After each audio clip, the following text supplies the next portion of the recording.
प्रणाम। सभी गुरु भाई बहन को प्रणाम। कौशल गुरु भैया की तरफ से मैं अपने जगत गुरु महेश्वर शिव जी भोलेनाथ जी को प्रणाम करता हूँ।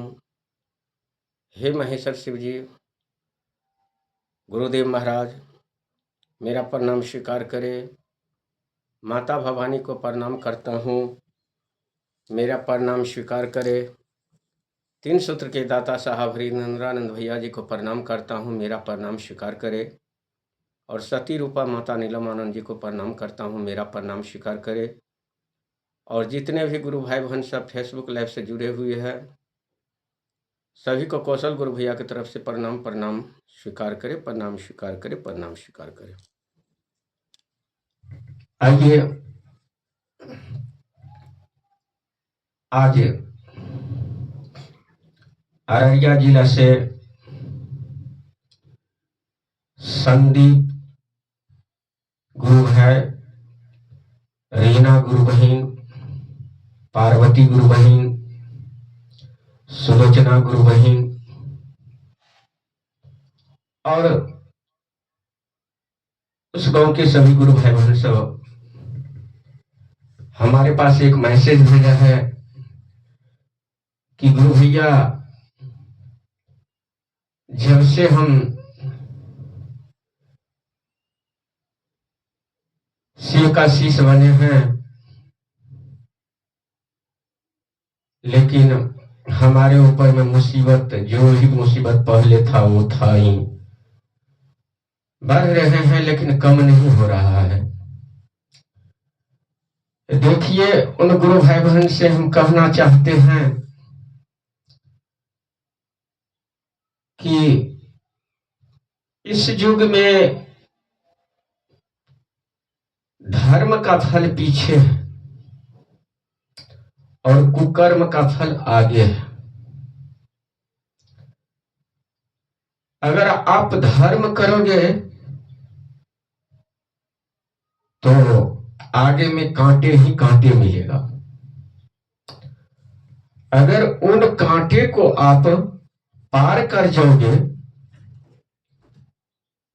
तो आपका बिगड़ा हुआ बिगड़ी बन जाएंगे।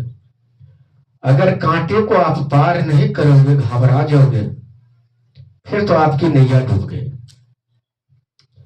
क्योंकि एक कलयुग है।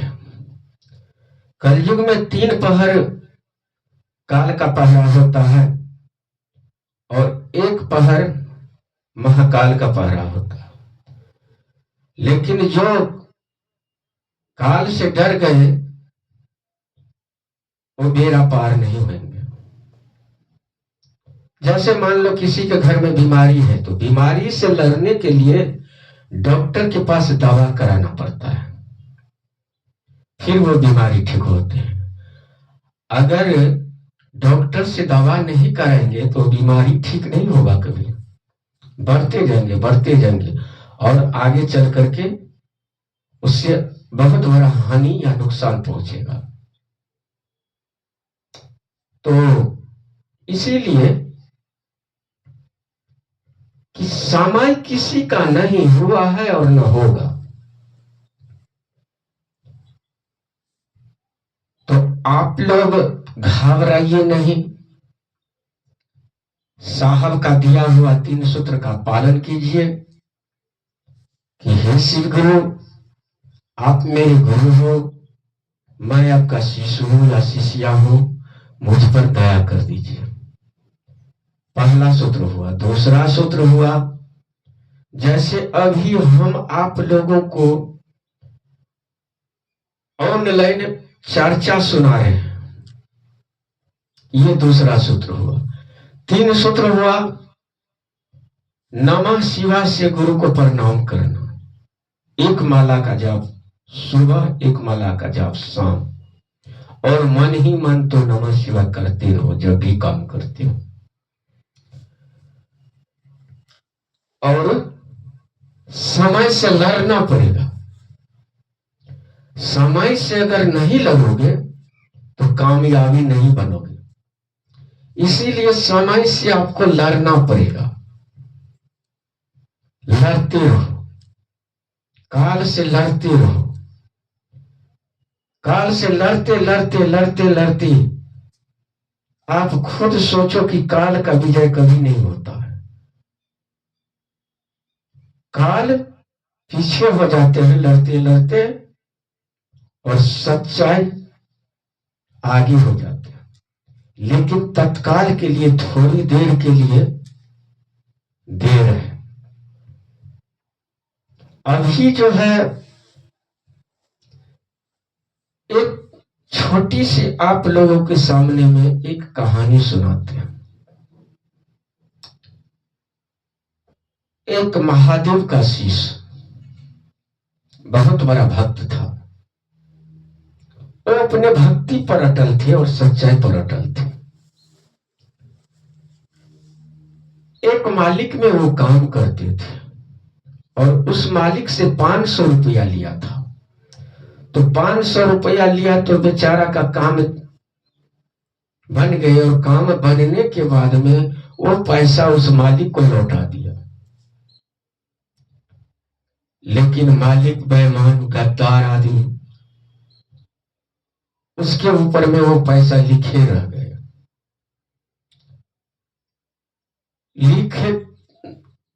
लिखा हुआ उसके डायरी में रह गए। वो दिया हुआ पैसा को काटे नहीं। जब काम छोड़ने वाला हुआ, बंदा ने कहा कि मालिक साहब, अब हम अपने घर में खेतीबाड़ी करेंगे, आपके यहाँ नौकरी नहीं करेंगे हम। तो मालिक सोचा कि अब हम नौकर कहां से ढूंढूं, इतना अच्छा, इतना शरीफ, इतना ईमानदार। मन ही मन सोचे। तो उसने कहा ठीक है, अगर तुम काम नहीं करेगा तो मेरा जो पैसा लिया था उसका ब्याज जोड़ करके 500 का 5000 रुपया बना है, दे दो। तो नौकर ने कहा, कथा कहानी थोड़ा ध्यान से सुनिएगा गुरु भाई, हम कोई बड़ा वैज्ञानिक नहीं है और बड़ा शिव पुराण वाचक नहीं है, रामायण वाचक नहीं है। आप ही लोगों के जैसा छोटी मोटी कहानी हम जानते हैं। तो नौकर ने कहा कि मालिक साहब, आपका पैसा तो हम दे दिए हैं। तो कहा नहीं, तो नहीं दिया, देख लो हमारे कॉपी में लिखा हुआ है, बही में लिखा है। कहा नहीं मालिक, हम तो दे दिए। कहा नहीं, अगर दे दिए हैं तो हम पंचायती बैठाते हैं, 10 आदमी के बीच में तू अपने बेटा की कसम खा के कह दे, तो हम आत्म संतुष्टि कर लेंगे कि तू मेरा पैसा दे दिया। कहा ठीक है। वो बेचारा तो सच्चाई पर था। सच्चाई पर था तो 10 आदमी को बिठाए, बड़े बड़े वैज्ञानिक, जो गांव समाज में रहते हैं, जिसको लोग मानते हैं कि ये सही आदमी है। तो 10 आदमी के बीच में उसने कसम खा लिया कि हे पंच परमेश्वर, अगर उसका 500 रुपया हम नहीं दिए होंगे तो मेरा बेटा मर जाए। बस कसम खाए, घर पर आए, रात में उसका बेटा मर गया सच्चाई में। क्योंकि युग कौन चल रहा है? कलयुग। मर गए। अब पूरा गांव हाहाकार मच गए कि देखिए, फलना आदमी फलने मालिक से पैसा लिया था और वो पैसा नहीं दिया और झूठी में कसम खा लिए, उसका बेटा मर गया। लोग और उसको नफरत करने लगे। वो क्या किया, एक लाठी लेकर के और विदा हो गए। कि जब हम सच्चाई में कसम खाए और मेरा बेटा मर गए, तो भक्ति करके फायदा क्या होगा। और रात ही में निकल गए। कहां? तो शंकर भगवान को खोजने के लिए, क्योंकि भक्त उसी का था ना। बस खोजते खोजते खोजते खोजते एक नदी के किनारे गए। बरसात की मौसम था, सावन भादी की लहर था, नदियां उछाल मार रही थी। अब जाए तो जाए कहां? फिर उसका मन कह रहा था कि अब हम पार होकर ही जाएंगे। जब इतना पानी, इतना पानी, इतना पानी, इतना पानी में गए तो पीछे से उसको एक साधु ने हाथ पकड़ करके खींच लिया। और साधु कौन था? तो हमारे जगत गुरु महेश्वर जी भोलेनाथ जी। एक बार सबको बोलिए, जागा जागा महादेव दया कर गुरुदेव, उनकी महिमा अगम अपार। उसको पकड़ के और ले आए नदी के किनारे। अरे मूर्ख, तो कहां जा रहे हो इतने पानी में? कहा देखिए ऐसे ऐसे घटना है हमारे साथ। कहा देखिए युग कलयुग है। युग का क्या है? कलयुग। ऐसा कर, ये 4 रथ आ रहे हैं पीछे, सतयुग, त्रेता युग, द्वापर और कलयुग। ये तुम्हारा फैसला कर देगा, जाओ देख ले। कहा ठीक है। बेचारा विश्वासी था, तो गए तो आगे सतयुग का रथ, सतयुग का रथ था। तो उससे पूछे, रथ रोक के बोला क्या हुआ? तो कहा देखिए हम एक आदमी से पैसे लिए थे 500 रुपया, उसको पैसा दे दिए, फिर भी वो लिखे रह गए, और 10 साल हुआ है, 5000 रुपया ब्याज जोड़ के हमको कहा हुआ है, हम उसमें काम छोड़ दिए। हम बोला नहीं दे दिए हैं, तो बोला दे दिए हैं तो 10 आदमी के बीच में कसम खा ले तो हम मान जाएंगे।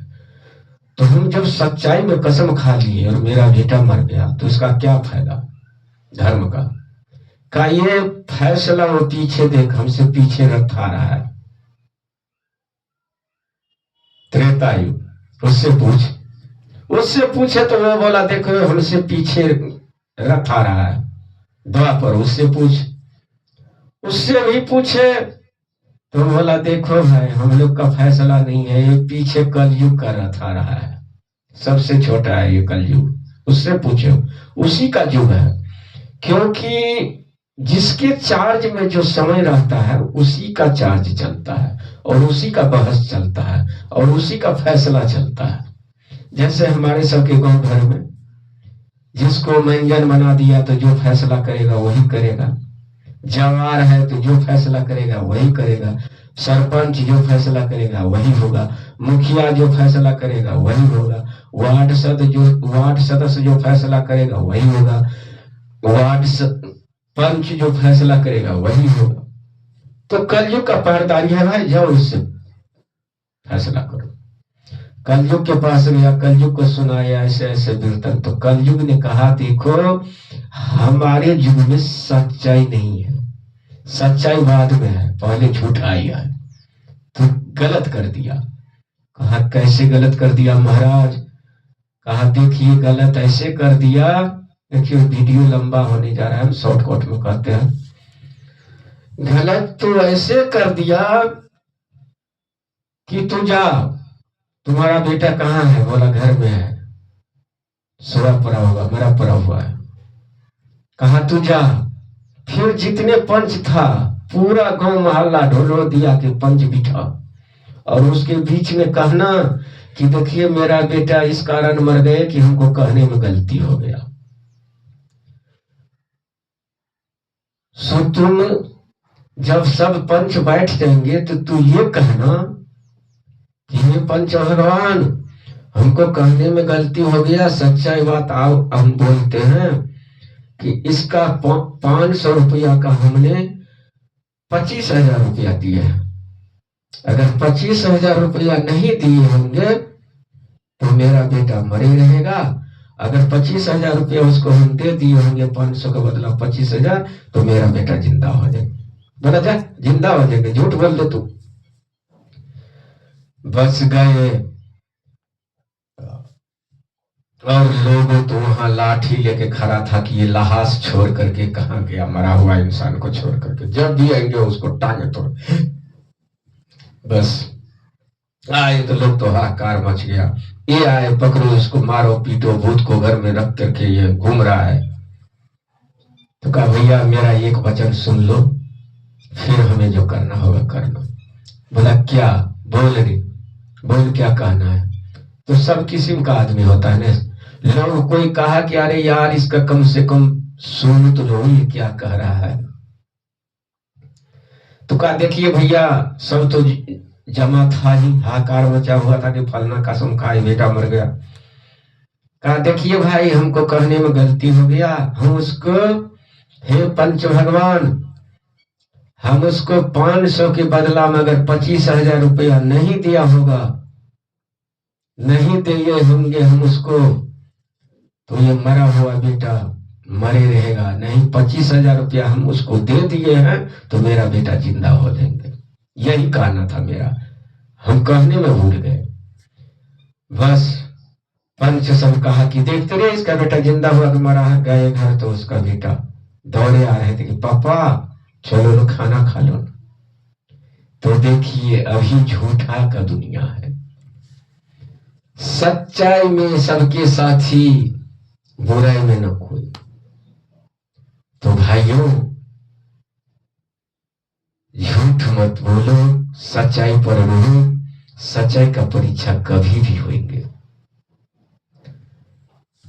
चलिए प्रणाम, मेरा प्रणाम स्वीकार करना।